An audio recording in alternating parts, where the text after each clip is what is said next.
Morning. Well, I suppose when I say morning, it depends what time of day you actually play the video. So, good morning, good afternoon, good evening, good night if you're thinking of going to bed.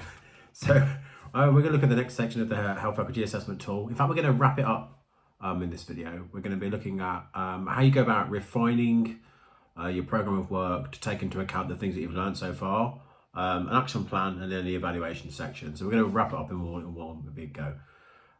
So when we come to refinement, what we're basically doing here is saying, right, based on the things that we found out, so we framed the problem, we know what problem we're trying to solve, we've found some data and evidence to point to that as smoke signals. We've thought about things like what are the causes of inequalities, which is in the last video. And now we're going to come up to think, right, okay, in light of what we know, how is what we want to do going to actually affect the inequalities at play here? So how is what we're going to do? How can I have it? So what's the actual tangible thing that's going to happen that's actually going to make the difference here? What's the actual improvement? So some key prompts in the template to ask yourself are basically about making changes to your work plans that are centered around having the greatest possible impact to reduce the inequalities at heart. So ask yourself the questions: how is the delivery going to affect the inequalities? Is that in a good way or a bad way? How might those things be positive and how might they be negative? We'll pick up a little bit more in that shortly. So think about here, what effect do you want your work to actually have on the inequalities at heart? Now, as normal in the template, there's some real juicy hints and tips in the left-hand side panel of the template. So 5 things that you can think of if you're struggling to think of how to articulate a response to this section is the work you're going to do going to incite certain groups to be able to benefit from this more than others? So for example, if you design something, is that going to mean that more affluent groups are more likely to feel compelled to want to take advantage of that? And similarly, are other groups going to benefit from more? So could there be negative things at play here? When we spoke about the causes of inequalities, does what you do, does it run the risk of not actually tackling the underlying causes? Is there anything that it doesn't take into account? And if not, what is that? Do you run the risk of actually designing this completely by yourself in a darkened room with no input? You're not following the co-production principles. That in itself is virtually a guaranteed way of making sure that you're going to disempower people, disempower groups. Not in following those co-production principles is really going to, highly likely going to yield you a product which isn't really tailored around the needs or tackling the underlying problem at heart or the needs of people who are actually affected by those inequalities. So are you steering down the route of designing something which is professionally led and it's not designed with people, and you're not starting with people? That's the thing here. And then lastly, is what you're doing, is it actually tackling the root causes of the problem at heart, the root causes of what's creating those inequalities? And in what way? What actual way is it doing that? So the normal thing around this is if we're not sure, if we don't know, then we can put that in the action plan. And this is what we're going to talk about next. So the action plan is section 6 of the health equity assessment tool. This is basically where you're asking yourself, what specific things are we going to do to maximize the positive impacts of what we want to do and mitigate the risks of anything negative materializing because of what we are, what problem we're solving.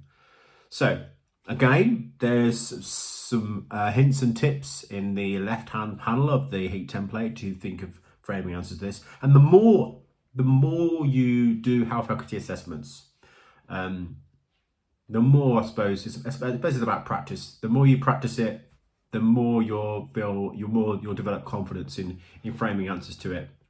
If you are stuck, you can use the questions in the left-hand panel to prompt some discussion with colleagues.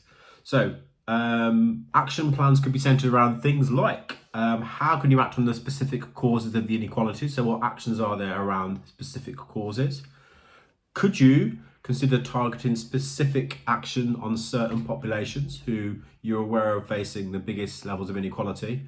Remembering, so it might be inequality in terms of access, experience, and outcomes of care. Could you design work with communities? And if so, how could you do that using co-production to maximise it working for them? Could you use civic service or community-centred interventions to tackle the problem to maximise the change of reaching large populations at scale? So is there something you could do slightly differently to take more of a community-centred approach where actually you're tasking people in the community with a problem, you set up a co-production group, and instead of it being quite clinically led, if it's a kind of if it's a healthcare service, it's got a real strong flavour around community cohesion around it. So what could you do to try and tailor your approach to make sure that the community and people are at centre? And then another action you might want to think about is action centred around, well, who else could help?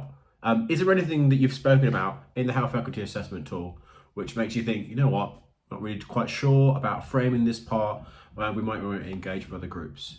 So that's that section there. And the last section is around evaluation and monitoring. So this is what it says on the tin, really. It's basically how you're going to measure success and capture the outputs and outcomes. How are you actually going to know that the problem you're solving and the method you're using to address the problem actually is making a damn difference to addressing the inequalities in the first place? So when we're talking about evaluation and monitoring, we can think about quantitative measures, qualitative measures. We can think about the impact on different population groups, the risks of inequalities and in terms of how they may manage it, and in terms of how they may manage, what output or process measures you might want to consider. Really important. Remember when I did evaluation training with Public Health England about, 5-6 years ago, they always spoke about the importance of agreeing new evaluation design right from the beginning, and I wholeheartedly agree with that. I mean, we could talk about evaluation design in a whole new series of videos.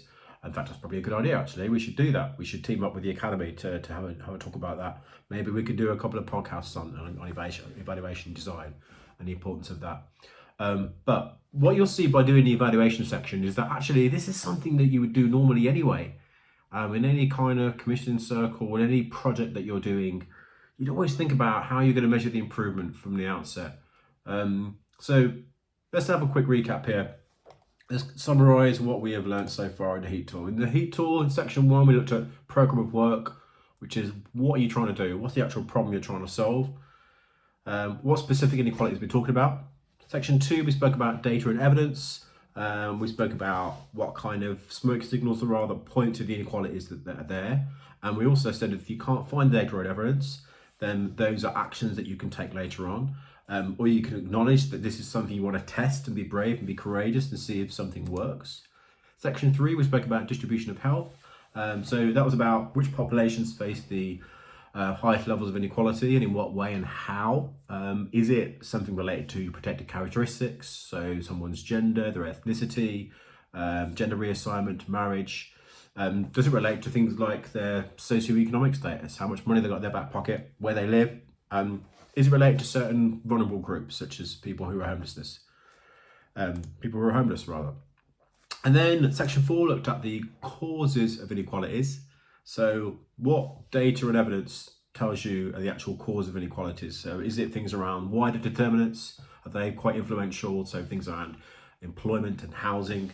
What aspects of mental well-being are at play here? And in what way do health behaviours play a role? And then in this video, we spoke about refinement and applying changes to your approach to take into account the things you've learned in the first 4 sections. So we then spoke about what actions you want to take to address the inequality specifically, and addressing those positive and negative aspects. And then we spoke about the evaluation and monitoring section, which is about actually finding out how do you know what you're doing is actually making a damn difference. So that is it. That is the health equity assessment done in 4 videos. there's going to be a summary video coming out looking at a condensed version of the health equity assessment tool, and that's going to be coming out probably next week. And then what we're going to be doing after that is we're going to be basically looking at specific scenarios. So there's still going to be training available through, if you work in the integrated care system, there'll be training available through that means. And then the other thing to be mindful of as well is that really you're only really going to get value out of this if you practice it, if you actually practice the craft. And then I really wholeheartedly believe that you'll start to see how this is actually does thread in nicely to your daily routine in terms of how you go about framing an actual approach to the job of commissioning. Really fundamentally needs to be thinking about these things. And actually, really, these things aren't really reinventing the wheel. These are things that we should be thinking about anyway. They're really, really important. So give them a try. If you've not accessed the training, please do. If you're in the Black Country ICS, we can sort that out for you. And then give it a go and see how you get on. And I'd love to hear your thoughts, comments. If you've got any feedback about how things are going, I'd love to hear from you. Let us know. But in the meantime, it's been great talking to you about this, and we'll see you in the next video. And Kate, take care. See you soon. Bye bye.